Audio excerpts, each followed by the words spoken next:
নামাজের ওয়াজিব কোনটা, সুন্নত কোনটা, সুন্নতে মুআক্কাদা কোনটা, সুন্নতে জায়েদা কোনটা শিখার দরকার আছে না নাই? নামাজের আরকান আহকাম রয়েছে, সুন্নত রয়েছে, ওয়াজিব রয়েছে। ও বন্ধু, ওই নামাজটা এমন একটা নামাজ, নামাজ পড়তে গেলে যদি কেউ সালাম দেয় জবাব দেওয়া যাবে নি? জোরে বলেন। সালামে থাইকে, নামাজে থাইকে কাউরে সালাম দেওয়া যাইব নি? কিন্তু ওই নামাজের ভিতরে আমার দয়াল নবীকে সালাম দিতে হবে, ওই নামাজের ভিতরে থাইকে ওলি আল্লাহকে সালাম দিতে হবে। আসসালামু আলাইকা আইয়ুহান নাবিয়্যু ওয়া রাহমাতুল্লাহি ওয়া বারাকাতুহু, আসসালামু আলাইনা ওয়া আলা ইবাদিল্লাহিস সালিহিন। জোরে জোরে কোন মারহাবা। ওই নামাজের ভিতরে তাশাহুদ পড়া হলো ওয়াজিব, ওই নামাজের মধ্যে বৈশা নবীকে সালাম দিতে হবে। ইন্নাস সালাতা তানহা আনিল ফাহশাই ওয়াল মুনকার, নিশ্চয়ই নামাজ এমন একটা ইবাদত, এই নামাজের সঙ্গে যাদের সম্পর্ক থাকবে এই ব্যক্তির দ্বারা কোনোদিন খারাপ কাজ হবে না। জোরে জোরে কোন সুবহানাল্লাহ। আখিলিস দীনাকা ইয়াকফিকাল আমালুল কালিল, তোমার ঈমান ইখলাসকে তুমি সহি করো, অল্প আমলে তোমার নাজাতের জন্য যথেষ্ট। জোরে জোরে কোন মারহাবা। আল্লাহ যেমন অধিক আমলের কথা বলে নাই, আমার রাসূলও অধিক আমলের কথা বলে নাই। নবীজি বলেছে অল্প আমল তোমার মুক্তির জন্য যথেষ্ট, তবে আমলটা হতে হবে নির্ভেজাল, ভেজাল মুক্ত। কথা কোন ঠিক কিনা? নামাজ পড়বা মিথ্যা কথা বলবা, নামাজ পড়বা শুধু টাকা লাগাইবা, নামাজ পড়বা ঘুষ খাইবা, এই নামাজ হবে নি? বলে বলেন নামাজে নামাজিকে সরল পথে আনতে পারে, ও নামাজে নামাজে নামাজিকে সরল পথে আনতে পারে। যেই নামাজে নবীর প্রেম নাই সেই নামাজ তোর হইল না রে।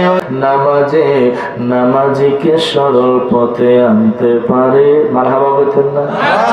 আয়াতটা হলো ইন্নাস সালাতা তানহা আনিল ফাহশাই ওয়াল মুনকার, নিশ্চয়ই নামাজ এমন একটা ইবাদত, এই নামাজের সঙ্গে যাদের সম্পর্ক থাকবে এই ব্যক্তির দ্বারা কোনোদিন খারাপ কাজ হবে না। জোরে জোরে কোন সুবহানাল্লাহ। আম সালাত, খাস সালাত, দায়েমি এবং কায়েমি, কয়টা কইছি? জোরে কোন। আম সালাত সাধারণ শরীয়তের নামাজ। কোন নামাজ? যেহেতু প্রতি বছর হুজুর কেবলার বাড়িতে আছে, মাস্টার সাহেব আহমদ দরবার শরীফের মুরিদ, এখানে অনেক সালেক আছে, আছে না নাই? তরিকতের একটু উচ্চ কথা খেয়াল করেন। আম সালাত সাধারণ নামাজ, এই নামাজ দুনিয়ার সব মানুষে পড়ে। উদাহরণ দিব, যদি সঠিক হয় সত্য হয় আওয়াজ দিবেন, সমস্যা বলি সত্য কথার লাগে আওয়াজ দিলে সমস্যা হবে না, বরং মরার সময় এই জবান দিয়ে কলেমা নসিব হয়ে যাবে। এই শরীয়তের আম সালাত সাধারণ নামাজের ভিতরে ইমানদার আছে না নাই? জোরে বলেন। মুত্তাকিন আছে না নাই? ওই নামাজের মধ্যে হাজি গাজি আছে না নাই? ওই নামাজের মধ্যে সুদখোর আসেনি, জিনাকারী আসেনি, মিথ্যাবাদী আসেনি, তাহলে সব দল মিলাই আছে। কথা কোন ঠিক কিনা?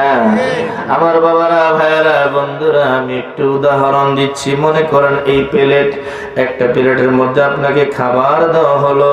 বন্ধুরা আমার, যদি মনে করেন ওই খাবারের ভিতরে আপনাকে মনে করেন একদিকে ভাত, একদিকে গোশত, একদিকে সবজি, একদিকে ডাল, একদিকে অন্যান্য মুরগির মাংস মনে করেন দিল, চতুর্দিকে খাবার দিয়ে সাজাইলো, এক পাশে একটু ময়লা, খাইবেন নি? না। কেন? ময়লা তো লাগছে না, এক পাশে না থুয়ে রাখছে। আমার বাবারা, ভাইয়েরা, বন্ধুরা, বিনয়ের সাথে বলবো একটু মোহাব্বত লাগে দুরূদ শরীফ পড়েন। আল্লাহুম্মা সাল্লি আলা সাইয়্যিদিনা মাওলানা মুহাম্মদ ওয়া আলা আলি সাইয়্যিদিনা মাওলানা। জ্ঞানী জনগণের জন্য অত্যন্ত ধন্যবাদ, অসংখ্য মুবারকবাদ জানাই। এদিকে ভাতও ভালো, গোশত ভালো, সবজিও ভালো, উস্তাবাজিও ভালো, মাছও ভালো, খালি সামান্য একটু ময়লা আপনি খাবেন না। কারণ কি? এই ময়লাযুক্ত প্লেটে বিবেকবান লোক বসতে পারে না, ঠিক কিনা? আপনি কেমন করে ভাবলেন যেখানে আপনার কাতারের মধ্যে জোকাচোর আছে, আপনার কাতারের মধ্যে সুদখোর আছে, আপনার কাতারে বেনামাজি আছে, আপনার কাতারের মধ্যে জিনাকারী আছে, মদখোর আছে, আপনি কেমন করে ভাবলেন? এটা হলো প্রাইমারি। এখান থেকে প্রশিক্ষণ ট্রেনিং শুরু। এখান থেকে আমসালাতের মাধ্যমে বাছাই করা হবে।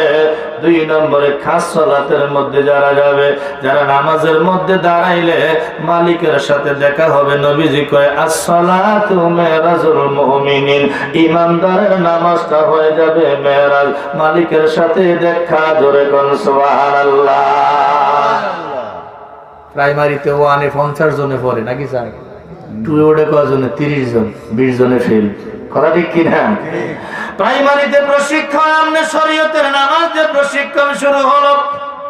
আল্লাহ পবিত্র কোরআনে বলে আল্লাযীনা সালাওয়াতিহুম আলা দাইমুন, পৃথিবীর জমিনে আমার একদল নামাজি বান্দা বান্দি রয়েছে, তারা 24 ঘন্টা নামাজের মধ্যে দণ্ডায়মান। মারহাবা বলেন না? তাহলে এই লোকটা সংসার করে কোন সময়, বাজার করে কোন সময়, খায় কোন সময়, ঘুমায় কোন সময়, এই লোকটা কথাবার্তা বলে কোন সময়, জানার দরকার আছে না নাই? আমার বাবারা, ভাইয়ারা, বন্ধুরা, তরিকতের এই জ্ঞান আধ্যাত্মিক বিষয় জানতে হলে হক্কানি রব্বানি আল্লাহর ওলি যারা, আল্লাহর বন্ধু যারা রয়েছে, যাদেরকে আমার আল্লাহ 4টা ইলম দ্বারা প্রসারিত করেছেন, ইলমে শরীয়ত, ইলমে তরিকত, ইলমে হাকিকত, ইলমে মারিফত, এই 4টা ইলম যাদেরকে দান করেছে তাদের কদমে যাও, তাদের কাছে গেলে দেখবা মালিকের দেখা পেয়ে যাবে। জোরে জোরে কোন সুবহানাল্লাহ। বলে মুর্শিদ বিনে খোদা মিলে না, তোমরা জানো না, মুর্শিদ বিনে খোদা মিলবে না। আয় হায় মুর্শিদ বিনে খোদা মিলবে না, তোমরা জানো না, মুর্শিদ বিনে খোদা মিলবে না। ওরে মুর্শিদেরই খেদমত গো করলে,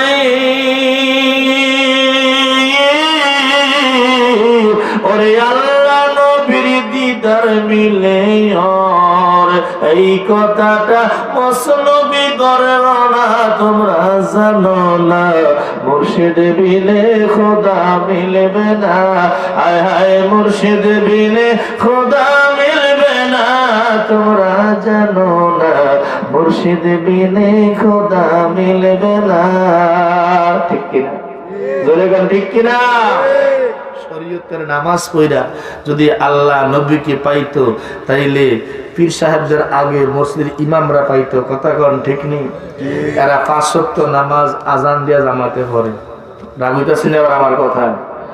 আমি কিন্তু আপনাদের ছেলে হিসেবে কথাটা উড়াই ধরছি। আর খেয়াল করেন, যেখানে যেই ক্লাসের ছাত্র ওখানে কিন্তু এই ক্লাসের পড়াই।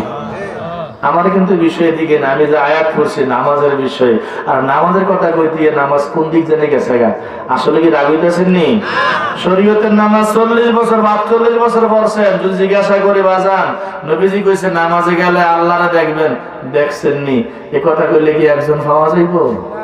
এই উচিত কথা কইলে তো ভালো না।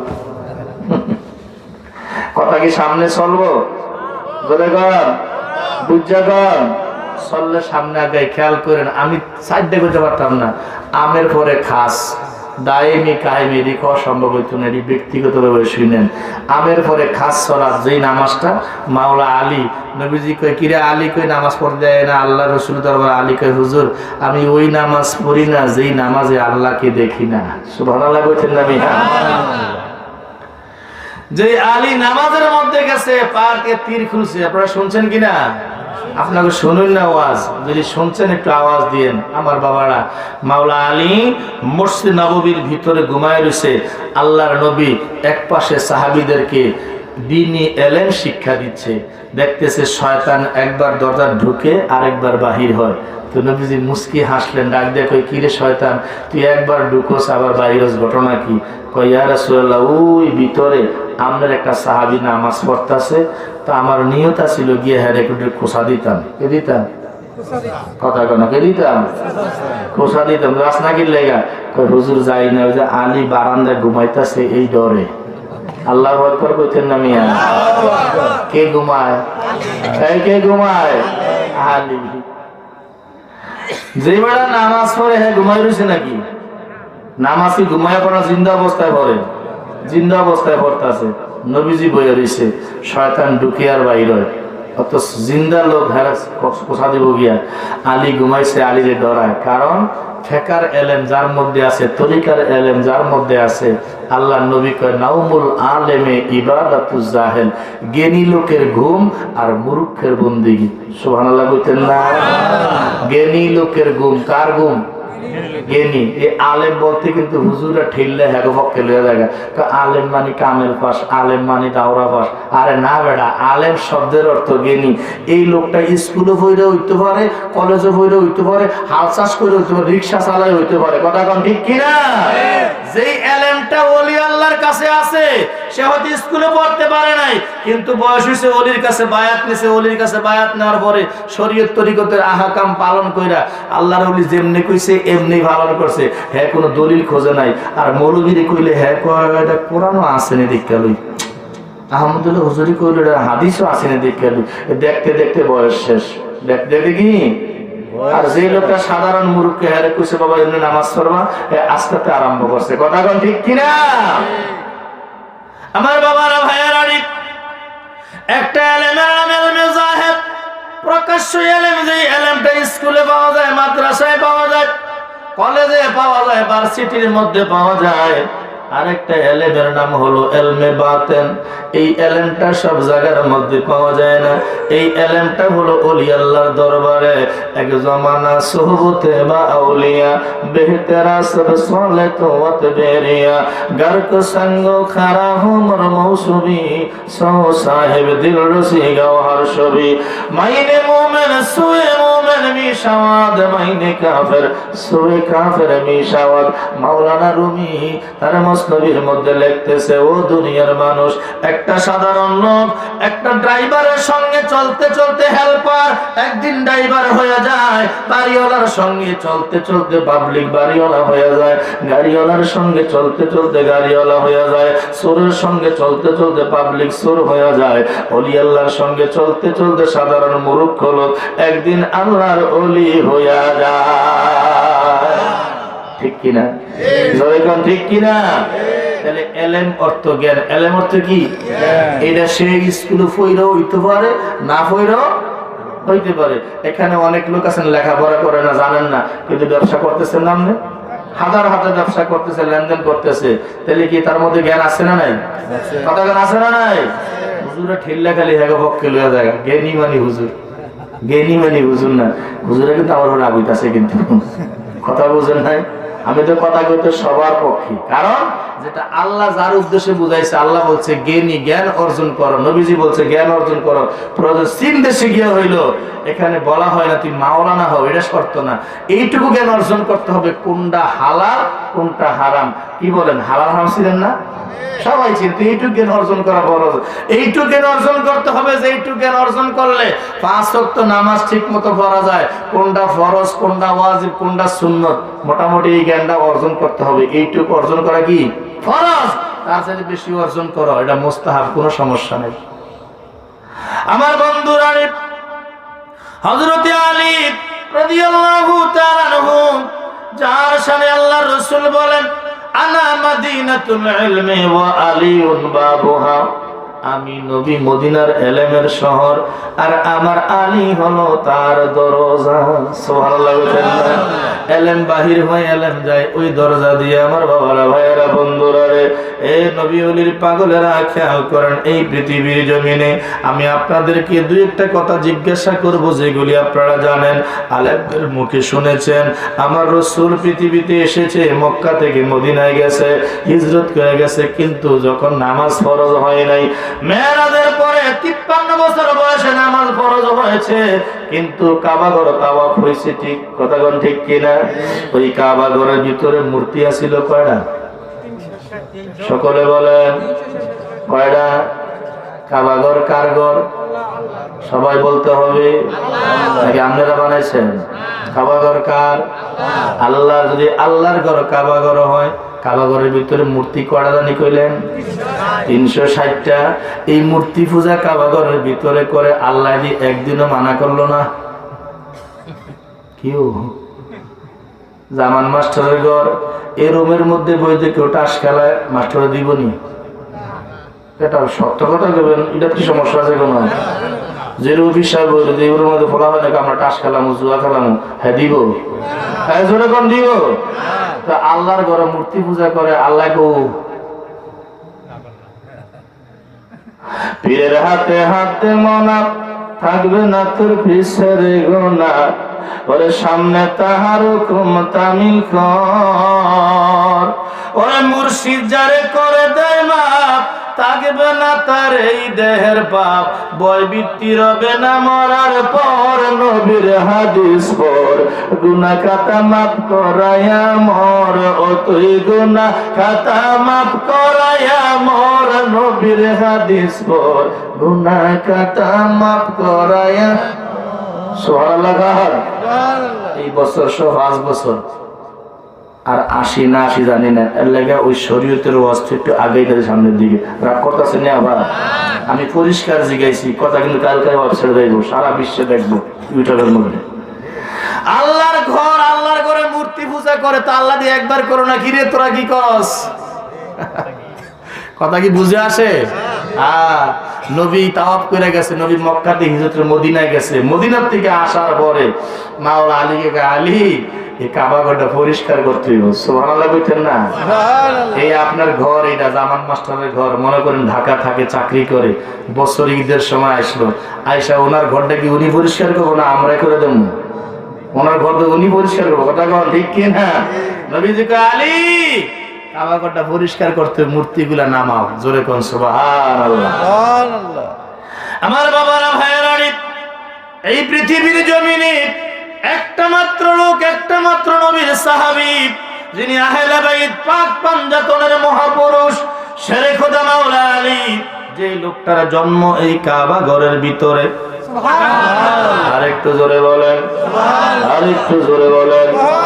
যেই দিন মাওলা আলী পৃথিবীর জমিনে আসবে, হযরতে আলীর স্ত্রীর নাম ফাতেমা, মায়ের নামও ফাতেমা, আবু তালেবের স্ত্রীর নাম ফাতেমা। খেয়াল করেন, যেই দিন পৃথিবীতে আসবে আমার আল্লাহ বলে আলী আমি মনস্থান করেছি তোমাকে দুনিয়াতে পাঠাইব, তোমার কোনো চাওয়া পাওয়ার কিছু আসেনি। সন্তান যখন দেশ থেকে অন্য দেশে যায়, বাপ মা বলে বাবার কিছু লাগবো নি, টাকা পয়সা লাগবো নি, কাপড় চোপড় লাগবো নি। আমার আল্লাহ কয় আলী তোমার কোনো চাওয়া পাওয়ার আসেনি।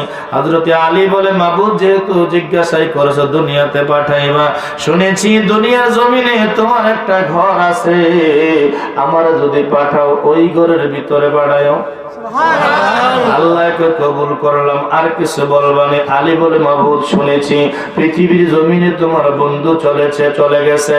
ও মাবুদ যেই নবীর খাতিরে তুমি জাহান বানাইলা, যেই নবীর খাতিরে আসমান বানাইলা, জমিন বানাইলা, আরশ বানাইলা, কুরসি বানাইলা, লৌহ বানাইলা, কলম বানাইলা, চন্দ্র বানাইলা, জান্নাত বানাইলা, জাহান্নাম বানাইলা, ওই নবী রাহমাতাল লিল আলামিন দুনিয়াতে আছে। আমি আমার চোখ দুইটা খুইলা প্রথমে তোমার সেই বন্ধু নবীকে দেখতে চাই। আল্লাহকে কবুল করলাম, আর কিছু কবিনি। আলী কয় মাবুদ দুনিয়াতে পাঠাইবা, যেই কয় বছর রাখো, 50 বছর রাখো, 60 বছর রাখো, যেই কয় দিন রাখো দুনিয়াতে মাবুদ রে, অবশ্যই খানা খাদ্য খাইতে হবে। কথা কোন ঠিক কিনা? মাবুদ আমি আলী চাই সর্বপ্রথম খাবারটা তোমার বন্ধু নবীর মুখ থেকে আমার মুখে দিবে, আমি খাবার আরম্ভ করব। আল্লাহকে কবুল করলাম। আমার বাবারা ভাইয়েরা, এই কাবা ঘরের ভিতরে আবু তালেবের স্ত্রী ফাতেমা তাওয়াফ করতেছে, এমন সময় প্রসব বেদনা। কাবা ঘরের দরজা দুইটা, কয়টা? কথা কয় না, কয়টা? এখন বর্তমানে একটা বন্ধ, একটা খোলা আছে। ইমাম মাহদী যখন পৃথিবীতে আসবে লাঠি দিয়ে দরজা খুলবো। সুবহানাল্লাহ বলতেন না? আগে নিয়ম ছিল হজের এক দরজা দিয়ে ঢুকছে, আরেক দরজায় বাইরে হইছে। সুবহানাল্লাহ বলেন। এই ওহাবীরা ইশার একটা বন্ধ করে দিছে। হযরতে ফাতেমা যখন এই ঘরের ভিতরে ঢুকলো, দরজা অটোমেটিক লেগে গেছে। সেই কাবার ভিতরে মাওলা আলীর জন্ম। অনেকে মনে মনে করছে যে মহিলা বাচ্চা প্রসব করে নেফাসের রক্ত পরে কি পরে না, কিন্তু আলী পৃথিবীতে আসছে, মা ফাতেমার উদর থেকে এক ফোঁটা রক্ত পড়ে নাই। জোরে কোন সুবহানাল্লাহ। আমার বাবারা ভাইয়ারা, দ্বিতীয়ত মাওলা আলী পৃথিবীতে আসার পরে চোখ বন্ধ, চোখ খুলে না। এক দিন 3 দিন চলে গেল। আবু তালেব আমার দয়াল নবীর কাছে শিশু বাচ্চাকে নিয়ে আসলো। ও মোহাম্মদ আল আমিন, সুবহানাল্লাহ। 3 দিন হয় সন্তান পৃথিবীতে এসেছে, এখনো চোখ খুলে না, কোনো আওয়াজও করে না। রাসূল পাকের কোলের মধ্যে যখন দিলেন, আলী চোখ খুলে তাকাইছে। 2 নম্বরে আমার দয়াল নবী খেজুর চিবাইয়া শিশু বাচ্চা আলীর মুখের মধ্যে দিলেন। ওই দিন থেকে ছোট বাচ্চাদের মুখে খেজুর চিবাইয়া দেওয়া আমার দয়াল নবীর সুন্নাত। বন্ধুরা আমার, এই আলী যেদিন হিজরত করার পরে মক্কা থেকে মদিনা থেকে আবার মক্কায় আসলেন, মক্কা বিজয়ের পরে আমার দয়াল নবী কই, আলী কাবা ঘরের উপরে 360টা মূর্তি রয়েছে, মূর্তিগুলি পরিষ্কার করতে হবে।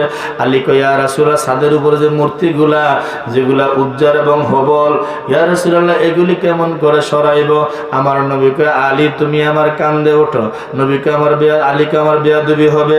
আল্লাহ রাসূল বলে, না, আমি পারমিশন দিলাম। হযরতে আলী রাসূল পাকের কাঁধ মোবারকে দাঁড়াইলেন, কাবা ঘরের মূর্তিগুলো সরাইলেন। নবী জিজ্ঞাসা করে, আলী রে, তোমার হাতটা কোথায়? মাওলা আলী কয়, হুজুর, আমি দাঁড়িয়ে আছি জমিনে আল্লাহর হাবিবের কাঁধে, আমার হাতটা আরশ আজিমে।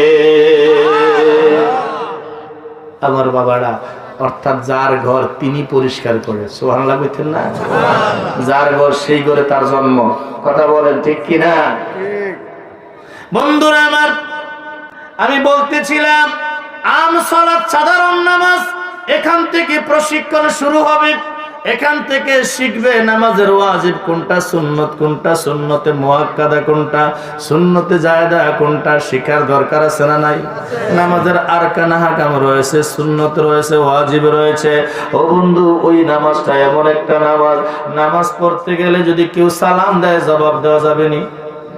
ধরে বলেন, সালামে থাইকে নামাজে থাইকে কাউরে সালাম দেওয়া যাইব নি? কিন্তু ওই নামাজের ভিতরে আমার দয়াল নবীকে সালাম দিতে হবে। ওই নামাজের ভিতরে থাইকে ওলি আল্লাহকে সালাম দিতে হবে। আসসালামু আলাইকা আইয়ুহান নাবিয়্যু ওয়া রাহমাতুল্লাহি ওয়া বারাকাতুহু, আসসালামু আলাইনা ওয়া আলা ইবাদিল্লাহিস সালিহিন। জোরে জোরে কোন মারহাবা। ওই নামাজের ভিতরে তাশাহুদ পড়া হলো ওয়াজিব। ওই নামাজের মধ্যে বৈশা নবীকে সালাম দিতে হবে। যেই নবীকে নামাজের মধ্যে মনে মনে সালাম দিবেন, এই নবী কি জিন্দা না মুর্দা? জোরে বলেন। আওয়াজে মনে হয় পুরোটা মরে গেছে। আর একটু জোরে বলেন। আমার বাবারা, জিন্দা নবী, হায়াতুন নবী। তার একটা দলিল আপনাদের কাছে দিয়ে যাই, আপনারা অবশ্যই হাদিস মুখস্থ রাখতে পারবেন না, ঘটনাটা বলে যায়। ইসমাইল বুখারী রাহমাতুল্লাহ আলাইহি বুখারী শরীফ লিখেছেন। বন্ধু, কোরআনের পরে বুখারীর সম্মান, কথা ঠিক কিনা? 4570টা হাদিস বুখারী শরীফের মধ্যে রয়েছে। ইসমাইল বুখারী রাহমাতুল্লাহ আলাইহি যখন এই বুখারীর মধ্যে হাদিসটা উঠাইছেন, উঠাইবার আগে আমার দয়াল নবী রওজা শরীফে গেছে, জমজমের পানি পান করছে, ওযু বানাইয়া 2 রাকাত নফল নামাজ পড়া নবীজির রওজার পাশে মুরাকাবার মধ্যে বইসা, ইয়া রাসূলুল্লাহ, ইয়া হাবিবাল্লাহ, নবী গো, এক সপ্তাহে আমি 10টা হাদিস সংগ্রহ করেছি গো নবী। এলাকার মধ্যে গুইরা গুইরা হাদিসগুলি আপনাকে শোনাই, আমি আমার বুখারীর মধ্যে লিখব। তিনি হাদিসগুলি নবীকে শোনাইতেন। নবীজি বলতো, ইসমাইল, এইটা আমার জবানের হাদিস। তিনি ওইটাকে বুখারীর মধ্যে লিখতেন। ওই বুখারীর মধ্যে 4570টা হাদিস রয়েছে। এতে বোঝা গেল ইসমাইল বুখারী আমার দয়াল নবীর সাথে 4570 বার কথা বলেছে। যেই নবী রওজা শরীফে কথা কইলে কি জিন্দা না মুর্দা? আরেকটু জোরে বলেন, আরেকটু জোরে বলেন। আমি রইলাম গো বসে, হাবিব তোমার চরণেরি আসে, আমি রইলাম গো বসে, হাবিব তোমার চরণেরি আসে। আমার ডুবাইয়া আমার, আমার ডুবাইয়া আমার, তোমার প্রেম রসে গো, আমি রইলাম গো বসে, তোমার চরণের আশে আমি রইলাম গো বসে, হাবিব তোমার চরণের নূর জাতেরি জ্যোতি গো তুমি আমায় করো আলো, নূর জাতেরি জ্যোতি গো তুমি আমায় করো আলো। আমি যেন চিনতে পেরে, আমি যেন চিনতে পেরে বাঁচতে পারিবা আলো গো, আমি রইলাম গো বসে, হাবিব তোমার চরণেরি আশে আমি রইলাম গো বসে, হাবিব তোমার চরণেরি আশে। জোরে কোন আমিন। নবীর দিদার আমরা চাই কি চাই না? কারা কারা চাই দুই হাত তুলেন দেখি। নারায়ে তাকবীর, নারায়ে রিসালাত।